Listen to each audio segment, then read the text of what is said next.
Hello നമസ്കാരം, ഞാൻ advocate Deepu Indira Devi. നമ്മളിപ്പോൾ ഒരു കോഴ്സിന് അഡ്മിഷൻ എടുക്കുന്ന കാര്യത്തിന് വേണ്ടിയിട്ട്, അത് 3 ഇയർ കോഴ്സോ 5 ഇയർ കോഴ്സോ 2 ഇയർ കോഴ്സോ എന്ത് തന്നെ ആയിക്കോട്ടെ, ഒരു കോളേജിൽ അഡ്മിഷൻ എടുക്കുന്ന സമയത്ത് ഒറിജിനൽ സർട്ടിഫിക്കറ്റൊക്കെ നമ്മൾ കോളേജിൽ കൊടുക്കും. പിന്നീട് ചിലപ്പോൾ നമുക്ക് ഈ കോഴ്സിനേക്കാളും നല്ലൊരു കോഴ്സിൽ അഡ്മിഷൻ കിട്ടുന്നു. അപ്പോൾ ഇത് ഡിസ്കണ്ടിന്യൂ ചെയ്ത് നമുക്ക് പോകണം.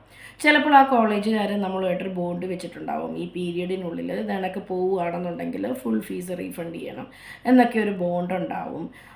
ചിലപ്പം ബോണ്ട് ഉണ്ടാവില്ല, പക്ഷെ നമ്മൾ പോകാൻ സമയത്ത് അവർ തരത്തില്ല, ഫുൾ ഫീസ് അടയ്ക്കാതെ ഈ സർട്ടിഫിക്കറ്റ് ഒന്നും തിരിച്ച് തരുന്നില്ല. അങ്ങനെ സാഹചര്യമൊക്കെ വരുമ്പോൾ നമുക്ക് എന്താണ് റെമഡി? UGCയുടെ പരിധിയിൽ വരുന്ന കോളേജുകാർക്ക് ഒരിക്കലും ഇത്തരത്തിൽ സർട്ടിഫിക്കറ്റ്സ്, ഒറിജിനൽ സർട്ടിഫിക്കറ്റ് ഒന്നും തടഞ്ഞു വെക്കാൻ അധികാരമില്ല.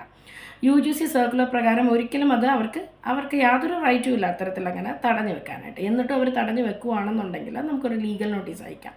ലീഗൽ നോട്ടീസ് അയച്ചിട്ട് UGCയിൽ ഒരു കംപ്ലയിൻറ്റ് കൊടുക്കാം.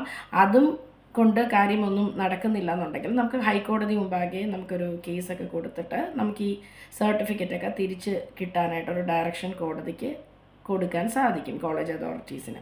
പിന്നെ ഒരു ബോണ്ടൊക്കെ ഉണ്ടെന്നുണ്ടെങ്കിലും സർട്ടിഫിക്കറ്റ് തടഞ്ഞൊന്നും വെക്കാൻ പറ്റില്ല. ആ ബോണ്ട് അനുസരിച്ച് അവർക്കും കേസ് കൊടുത്തിട്ട് വേണമെങ്കിൽ ആ ഒരു മണി നമ്മൾ അടയ്ക്കാനുള്ള പൈസ റിക്കവർ ചെയ്തെടുക്കാൻ പറ്റും.